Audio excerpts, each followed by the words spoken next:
Friends, it's day 728 of the unprovoked Russian invasion of Ukraine, and yet another Russian Su-34 was shot down, making it 7th Russian airplane that got de-Russified this week by the Ukrainian defenders.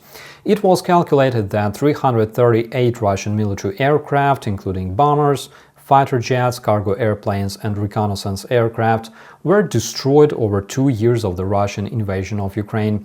Additionally, 325 Russian helicopters were obliterated, but miraculously, according to the Russian propagandists, Ukraine lost something like 10 times of that, physically having only 200 airplanes of all sorts as of 2021. But everything is possible when you lie, and talking about liars, the Russian terrorists lost one of their most prominent propagandists, Andrei Morozov, aka Murs. Known as a fierce Russian chauvinist since early 2000s, this individual naturally hated Ukraine and, of course, all other Western countries. He did a lot to fundraise for the Russian invaders, but the problem was that he considered himself an idealist, for example, like Igor Girkin. Putin, also known as Huilo, is not an idealist. He doesn't want great Russia, he only needs power, Botox and high heels. There's a big difference between ideological Russian nationalists and Putin's agenda, because it's not about making Russia great, it's about lying that Russia is great and convincing the slaves to die for it. That's why Andrei Morozov often raised awareness about the Russian fails and fuck-ups. Again, if you do that to save lives, it's considered bad in Russia. You should not save lives in Russia. You must die for Russia.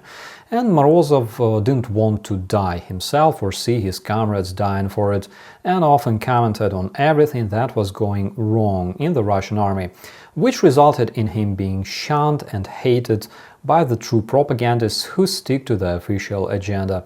And apparently either because he couldn't stand all the hate or because he was afraid to end up like Igor Girkin behind the bars in the Russian prison, Morozov decided to shoot himself. Big thanks from the grateful Ukrainian military intelligence service for making our planet a bit cleaner and a safer place. Now, in Trudovskoye, Donetsk Oblast, the Russian 36th Motorized Brigade was hit by the Ukrainian HIMARS, instantly turning several companies of the Russian terrorists into good Russians.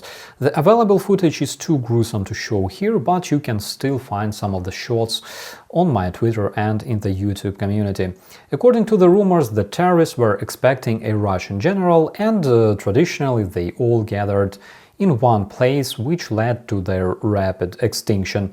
And the pro-Russian Polish protesters keep blocking the Ukrainian border.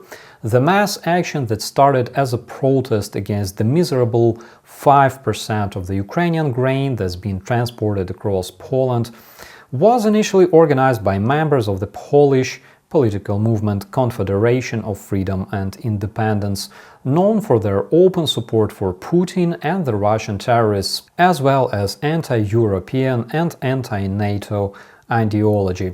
Of course, grain was just a fire starter because nobody protests against the Russian grain in Poland, and because the main narratives of the protesters are not related to grain at all, but to the historical Polish-Ukrainian controversies often used by the Russian propaganda to disrupt relations between the two countries.